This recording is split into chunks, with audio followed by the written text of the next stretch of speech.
Buenas tardes. En nombre de la Fundación Amparo, de Lucía Alonso, su presidenta, y del Museo Amparo, les damos la más cordial bienvenida a quienes nos acompañan presencialmente y en línea.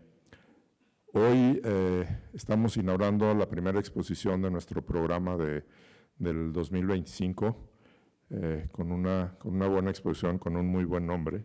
Jonathan Hernández, Instrucciones para vivir y trabajar en México, que creo que cae perfecto.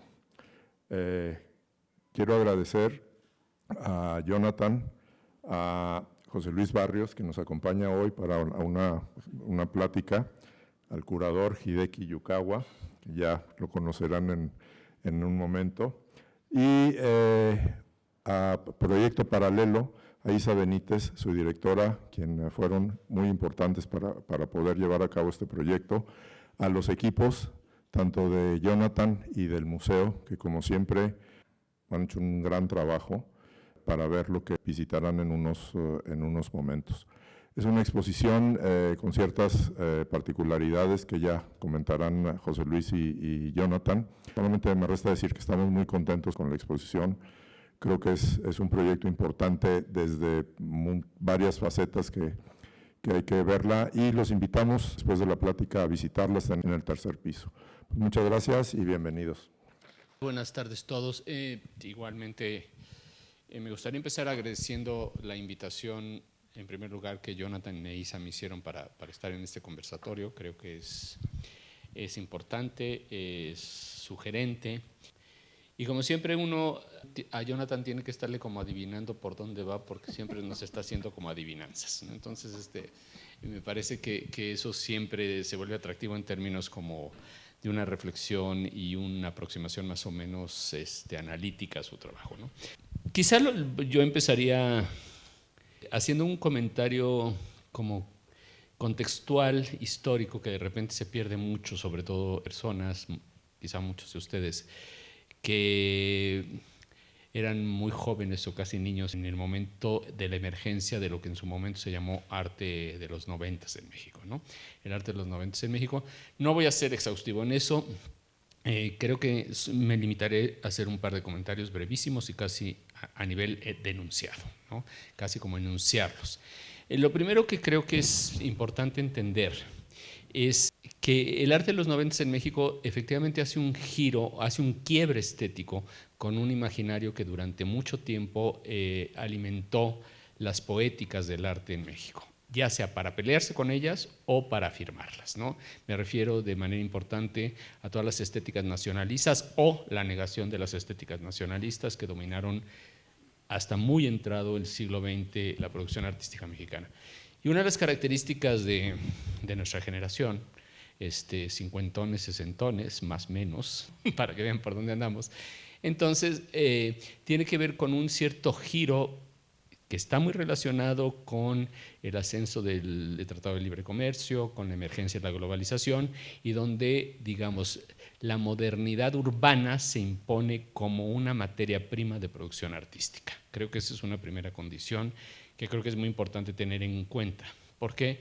Porque lo que cambia es, digamos, el horizonte de significación del discurso del arte. Y yo creo que eso es un dato importante compartido por la generación de los llamados 90. Eso es el segundo comentario que me parece que es importante. Ahora, muy particularmente, eso no es más que un horizonte. Lo que se vuelve interesante es el modo en que los artistas que están y estuvieron en ese momento van como enfrentando esta nueva condición material de la producción artística en México, por decirlo de esta manera, ¿no? Y en el caso de Jonathan, me parece que un segundo comentario general tiene que ver con trabajar en dos registros fundamentales.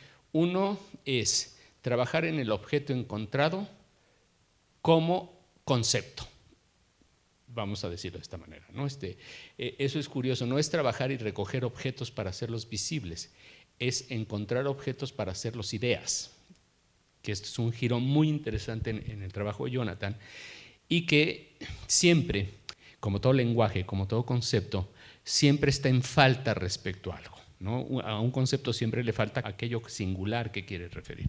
Me parece que en ese sentido el dato diferencial del trabajo de Jonathan tiene que ver mucho con esto, ¿no? Tiene mucho que ver con cuál es la relación entre lenguaje, concepto y objeto. A partir de esto, me parece que la propuesta de lo que vamos a ver aquí es muy sugerente en varios sentidos. Primero, el más general, que ya Jonathan lo mencionaba y que ahorita vamos a volver sobre ello, es pensar que estamos en una exposición en 3 actos, o si ustedes quieren, en una puesta en escena en 3 actos.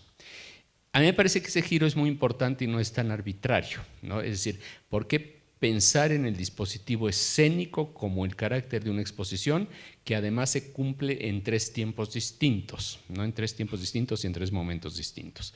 Eso supone 2 cosas, que lo que uno ve, al menos al ver este primer acto, ya veremos qué pasa con el segundo o el tercero, o si Jonathan quiere decir qué pasa en el segundo o en el tercero, para anunciarlo, es efectivamente ve como un dispositivo escénico y no como una suerte de fragmentación o exposición de obras individuales, que creo que esto es como muy importante, ¿no? En un acercamiento que tuve con la obra, o con la instalación, o con la puesta en escena, para decirlo en pocas palabras, es que habría que efectivamente asumir que es como si estuviéramos en el teatro, pero con una diferencia, que aquí la diferencia entre representación y acción no es distinta, donde la representación es lo que hacen los actores y la percepción es la que pone al público en una actitud contemplativa ante la acción, ¿no? El típico montaje teatral. Me parece que está en otro registro, está en un registro donde efectivamente la puesta en escena a quien obliga a actuar es al público. Ahora, en el caso de lo que vamos a ver ahorita, tiene que ver con una puesta en escena del paisaje, y un paisaje muy particular, que es paisaje mexicano, ¿no? Que si hay una categoría nacional. Paisaje nacional, que casi se vuelven como lo mismo, ¿no? En la historia del arte en México, el paisaje nacional es el paisaje mexicano. Lo que pasa es que aquí está un poco trastocada esta relación en función de elementos que son interesantes, ¿no? Y déjenme introducir este tercer elemento, que es, Jonathan, lo decía al principio, trabaja con los objetos encontrados como conceptos. Y entonces todo lo que tenemos en esta primera escena son como documentos, objetos, imágenes encontradas que todo el tiempo están detonando conceptos y en esa medida nos están interpelando, ¿sí? Nos interpelan de una manera muy interesante. Quizá, no sé cuál era la propuesta del curador, pero como receptor lo que yo puedo ver es que de entrada quizá lo que valdría la pena es como hacer un gran paneo sobre la sala, de dejar que de golpe de vista la sala funcione como si estuviera yo viendo el escenario de un teatro y a partir de eso ver cómo la puedo leer. ¿Qué elementos se ponen en juego? Y eso es interesante, lo hablamos hace un rato con Jonathan. Primero, un cierto carácter del tiempo social, de la historia de México o de cierta historia de México, que solo se explica porque nos es contemporánea. De una u otra manera, no sé si todos, pero sí puedo pensar que buena parte de nosotros fuimos contemporáneos, hemos sido contemporáneos de esa historia, ¿sí? Es la historia de los últimos 20 años, 30 años de lo que ha pasado en México, 30 años de lo que ha pasado en México, pero es una historia que solo se construye por algo que es muy importante, que es la memoria del artista, se construye por el recuerdo. Un historiador nos diría eso, bajo ningún aspecto es historia, ¿no? Porque es un dato absolutamente subjetivo, carece de validez empírica y por tanto, no. Bueno, podría tener razón el historiador, pero efectivamente aquí no estamos hablando de un historiador, estamos hablando de un artista.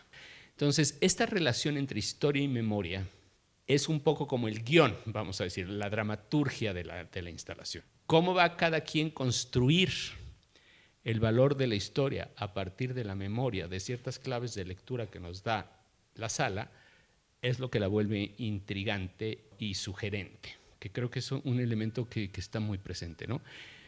Y un tercer elemento, y pasaré a un par de preguntas a Jonathan, que me parece que es importante, al menos para mí, tener en cuenta, es el modo en que efectivamente este vaivén entre el objeto encontrado como concepto o convertido en concepto, la historia como fragmento de vida vivida por un individuo, lo que construyen es un cierto paisaje emocional, por decirlo de alguna manera. Sin embargo, no se explica sino por un cierto carácter objetivo de acontecimientos históricos y políticos del país, en el que de una u otra forma todos estamos involucrados, ¿no? Me parece que en ese sentido este primer acto es muy significativo respecto a cuál es la relación entre la memoria y el arte, como una pregunta que en Jonathan se está jugando de manera importante, y con la variable muy Jonathan Hernández, el sello particular, que lo hace bajo ciertos tropos retóricos, la ironía particularmente como un tropo retórico de su trabajo, que efectivamente obliga al espectador a hacer algo con esa ironía. Si somos muy canónicos, la ironía tiene siempre la función de producir una distancia respecto a la experiencia para poder ser críticos de la experiencia. Interesante, yo lo único que podría decir es que en la medida en que atendemos lo que Jonathan propone, en esa medida se activa la dramaturgia de la escena. Jonathan, entonces, en ese sentido, una de las cosas que hemos discutido, y muy particularmente, es lo que estás mostrando aquí. Yo sé, y más de alguno de nosotros sabemos, que tu trabajo no se limita al asunto regional. No es México el único asunto que Jonathan trabaja. Su cuerpo de obra es mucho más grande que eso. Pero ¿por qué elegir trabajar en este caso en este universo tan geolocalizado? O sea, ¿por qué en México trabajar México? ¿No? Porque vivo aquí, porque trabajo aquí y porque son unas instrucciones para vivir y trabajar en México. En cuanto a hacer una revisión del trabajo y que tampoco sea una revisión con ese carácter tan retrospectivo y tratando de, ayer en la rueda de prensa, lo que hablaba, de darle ligereza o de quitarle peso a la obra en cuanto a, ¿no? De repente algo que hice hace 30 y tantos años, hacer 3 exposiciones, 3 actos, tiene mucho de ese sentido en cuanto a aligerar el trabajo y también entendiendo que, vamos, la densidad de esa geolocalización de la que hablas, como, ¿no? México como un lugar históricamente, digamos, ¿no? Hecho de conflicto, de tensiones, vamos, toda la historia, que tampoco es una exposición sobre la historia de México. Es un poco sobre mi vida, experiencia, percepción, lectura y formas de incidir en ese paisaje. Y ahí el curador planteó una tesis muy interesante respecto a la psicohistoria, por decirlo así, ¿no? Psicosociología. Es muy interesante esa característica porque efectivamente algo cachó el curador al respecto de eso que me parece que es muy interesante. El curador es Hideki Yukawa y en pocas palabras es un seudónimo que he utilizado para hacer 3, 4 proyectos, algún texto, un par de textos que he publicado. Y en eso es algo que a mí me interesó desde que este proyecto lleva como sus 3 años más o menos, que se fue cocinando así a fuego lento. Y en el proceso de estarlo trabajando, de repente sí pensé, bueno, que el curador, en esa ironía muy real de México, que sea alguien externo, foráneo, que avale el trabajo de un artista local. Como esas mecánicas que obviamente en este caso se convierten en una ironía y que genero ese comentario incisivo, pero que vamos, sí, o sea, hay algo que creo que el hecho de que sea ese doble juego y esos 3 actos, doble juego de yo soy el artista, yo soy el curador, y 3 actos, digamos, le da una forma y un formato a la exposición que permite, o sea, como que el trabajo sea y que convivan cuerpos, obras, conjuntos de trabajo entre sí, sin que tenga que ser ni cronológico, ¿no? Ni, ay, ¿qué hizo cuando empezó? ¿Y qué está haciendo ahora? Vamos, esas aproximaciones al trabajo creo que hay que repensarlas, ¿no? Desde otros lados en cuanto a, ¿no? prácticas. Y, por ejemplo, eso el museo fue algo maravilloso que dejó hacer. Sí, te dejó jugar, digamos. Y eso, pues al final el principio del arte pues es, ¿no? Claro, un poco como, eso. como un juego. Y obviamente hay juegos más cabrones, más incisivos, más difíciles, más frágiles y que también estos 3 actos van teniendo un poco eso. Cómo se puede ir densificando, aligerando, dándole peso a una exposición sin convertirlo en un estándar, en una tabula rasa. Yo creo que de hecho se logra. Cuando traigo el nombre del curador traigo el nombre de Jonathan Hernández, evidentemente, como pseudonimia, que el seudónimo es todo un recurso retórico interesantísimo en términos de estrategia conceptual. Kierkegaard era el maestro de los seudónimos respecto a cómo ocultar su nombre para poder decir lo que quería. Como Hideki Yukawa, digamos, me he tomado las licencias, permisos de repente y es mucho más… Claro, ¿no? Permanece oculto. Ahora, en ese sentido es cierto, porque cuando yo decía… ¿Qué significa hacer una, aquí toma sentido esa frase, una psicobiografía? Es decir, voy a contar la historia de cierto lugar de mi recuerdo, y ese recuerdo fundamentalmente es fragmentario. Entonces, ¿cómo se lee una historia que se construye de fragmentos de recuerdo de alguien, pero de recuerdos de alguien que son colectivos de alguna manera, ¿no? Es muy interesante porque la exposición se lee como cúbicamente. Habría que leerla no linealmente, no verticalmente, sino leerla cúbicamente. Y eso es muy interesante en el planteamiento. Cubista. Es una exposición cubista. O sea, la puedes leer en todas las direcciones al mismo tiempo y cada una va adquiriendo un significado de acuerdo a la relación que estableces con otro significado que es aleatorio dependiendo desde dónde lees. Creo que eso es como muy importante. Porque es un poco como trabaja la memoria. Nosotros cuando recordamos, no recordamos linealmente las cosas. En realidad los recuerdos vienen simultáneamente, van de un lugar a otro, y muchas veces hay quien dice que a los recuerdos personales nunca hay que creerles su verdad, porque en realidad lo que están es encimando, superponiendo condiciones afectivas de experiencia. Entonces no hay un recuerdo verdadero o todos los recuerdos son verdaderos. Me parece que este emplazamiento cúbico en un cubo de los distintos registros de lectura es muy sugerente como un ejercicio, digamos, de crear un dispositivo. Es decir, alguna vez le pregunté a un artista, nada más por molestar, ¿de qué color es el inconsciente? Y ya bueno, aquí la pregunta es de qué forma es el recuerdo, qué forma tiene el recuerdo, qué forma contiene el recuerdo. Evidentemente ninguna más que la que se produce al recordar, ¿no? Es que me parece que como ejercicio de producción de un concepto, de una puesta en escena, absolutamente sugerente. Ahora hay un detalle que es muy interesante. Hay un registro siempre conceptual en tu trabajo al que me referí, ¿no? Que no voy aquí a spoilear, ¿no? Pero me parece que hay que tener como un poco…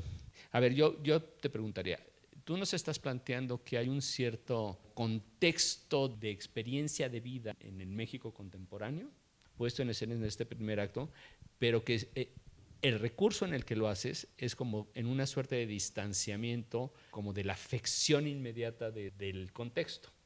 Tú estás partiendo casi, nos estás sugiriendo que vivimos en una cierta lógica del caos, el desquiciamiento, en una cierta lógica del desmadre, de la violencia, de la anarquía, y sin embargo uno entra a ese cubo y es perfecto, geométrico, todo tiene un lugar, todo tiene un desplazamiento, pero el desplazamiento tiene estructuras que van moviendo la asociación del discurso. Entonces, ¿qué hacemos con eso, digamos? Es una puesta en escena, ¿no? Al final, y creo que justo en este momento vendría a colación un video que pensé que tiene mucho que ver. Y ahora seguimos platicando. Es como algo muy simbólico, pero…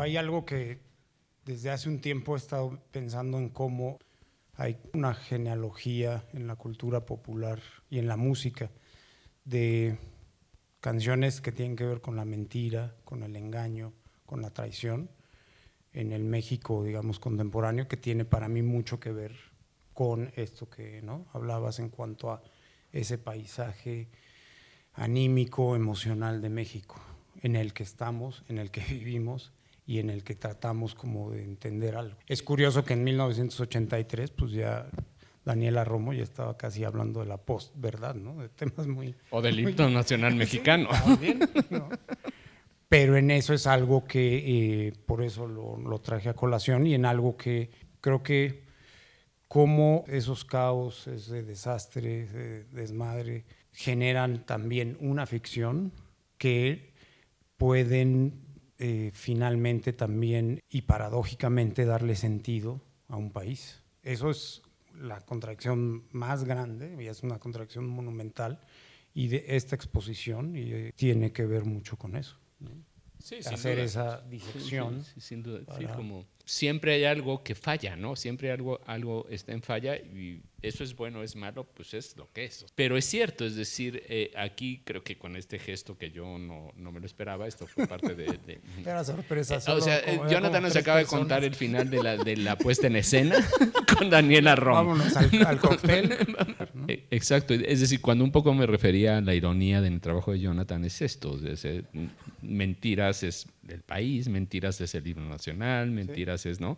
Y todo funciona como para construir una especie de ironía como forma de crítica, y que esto que supone un objeto encontrado, ¿no? Supone un objeto de lo que hablábamos hace un rato, de repente detona una complejidad de significantes que efectivamente Jonathan utiliza para jugar con la memoria, con el documento, con los motivos, los símbolos nacionales o no nacionales, con lo popular, con lo que ustedes quieran, ¿no? Entonces, en ese sentido, es como un género raro, que es como un performance escénico, una escena performática, ¿no? Es como muy extraño lo que se produce como concepto artístico. Pero bueno, muchas gracias, gracias por venir.